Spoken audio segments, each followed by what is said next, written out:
نبی کی مزار کے اوپر گنبد کیوں ہے؟ نبی کے مزار کے اوپر نہیں، مزار اصل کہیے، قبر نبی کہیے، قبر کو مزار کہنا نہیں چاہیے۔ مزار اصل میں یہ لوگ سمجھتے ہیں مقدس جگہ جس کی زیارت کی جائے۔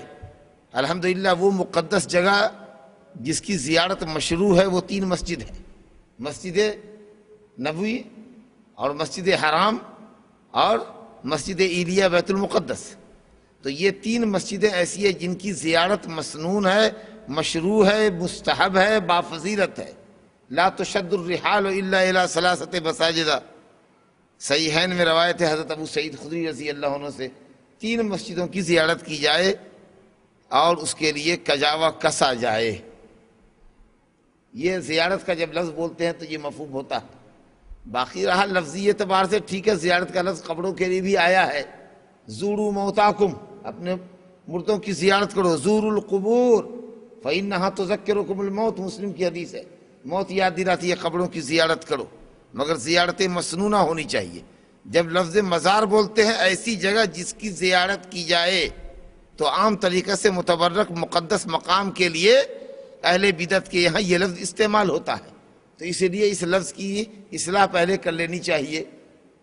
باقی رہا قبروں کی زیارت، سفر کر کے دور دراز سے باقاعدہ سفر کر کے جانا قبر کی زیارت کے لیے، یہ زیارت بدعی زیارت ہے۔ اور اگر وہاں جا کر اصحاب القبور سے مدد مانگے تو یہ تو شرکیہ زیارت ہوگی۔ باقی زیارت قبور جس کی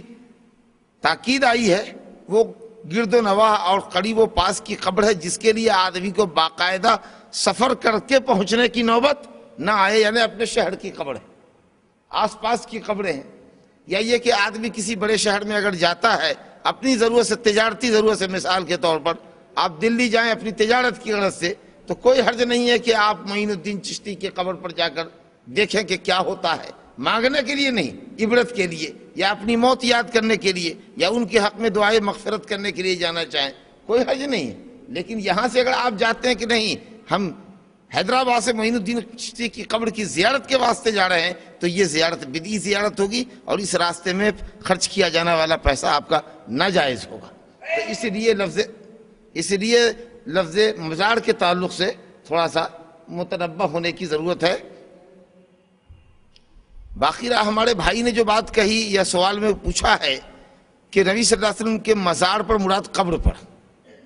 اگر مدینہ منورہ یا مدینہ نبویہ کسی کو جانے کی توفیق ہو تو مسجد نبوی کی زیارت کے ارادے سے جائے۔ مسجد نبوی جو ہے یہ ہمارا مزار ہے، یعنی زیارت کی جگہ مسجد نبوی ہے، وہاں پہنچ کر نماز 2 رکعت پڑھیں، اس کے بعد کوئی حرج نہیں ہے کہ آپ قبر رسول پر جا کر کے دعا سلام کریں، السلام علیکم ایھا النبی ورحمۃ اللہ وبرکاتہ، درود پڑھیں، اس کے بعد حضرت ابو بکر پر سلام کریں، السلام علیکم یا ابا بکر رحمۃ اللہ علیہ رضی اللہ عنک غفر اللہ لک وغفر اللہ لنا، اسی طریقے سے حضرت عمر کے قبر پر، اور پھر جا کر کے گھوم کر کے مسجد کی کسی جگہ میں جہاں جگہ ملے وہاں بیٹھ جائیے۔ تو باہر سے کوئی اگر آتا ہے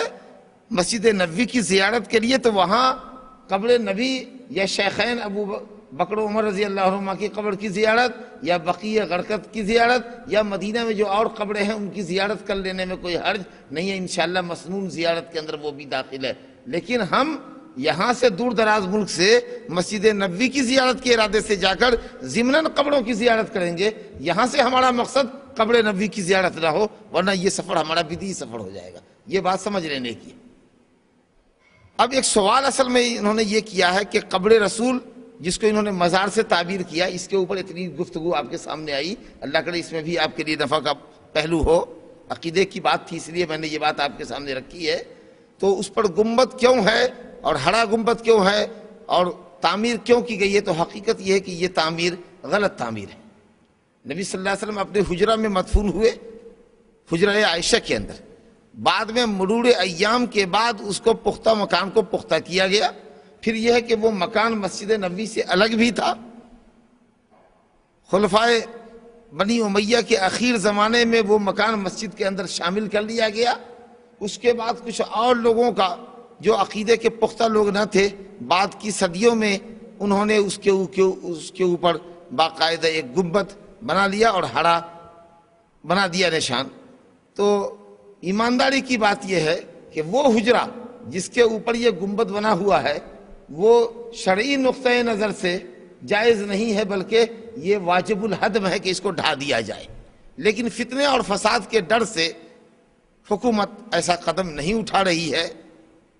اور ایک طرح کی یہ مجبوری ہے۔ اللہ رب العالمین وہ دن لائے جب اسلام اور توحید کا غلبہ ہو اور اہل اسلام کو ایمان کی حقیقت، توحید کی حقیقت معلوم ہو، اور قبروں کے اوپر پختہ تعمیر کرنے اور اس پر قبہ بنانے کی حرمت کے تعلق سے پوری امت مسلمہ کو اللہ یقین دلا دے، تاکہ یہ قبہ خود بخود منہدم ہو جائے، یا جہاں جہاں دنیا میں قبے بنے ہوئے ہیں وہ سب منہدم ہو جائیں، کیونکہ نبی صلی اللہ علیہ وسلم کی حدیث ہے کہ ایک بالش سے قبر اونچی ہو برابر کر دیا جائے، جو قبر پختہ ہو اس کو ڈھا دیا جائے، جائے کہ اس پر قبہ بنے۔ تو یہ ہمارے لیے دلیل نہیں ہے کہ ہم قبروں پر قبہ بنائیں، یہ جن لوگوں نے بھی کیا ہے یہ عقیدہ توحید کے منافی ہے، اور یہ ایک بدعی عمل ہے جو افسوس کے ساتھ ہوا، لیکن حالات کی نزاکت اور سنگینی کی وجہ سے اس کا انہدام نہ ماضی قریب میں ممکن ہو سکا ہے اور نہ ابھی ممکن ہے، الا ان یشاء اللہ، مگر یہ کہ جب اللہ چاہے اور اس کے انہدام کی کوئی صورت نکلے، وما ذالک علی اللہ بعزیز، اور یہ بات اللہ پر کوئی مشکل نہیں۔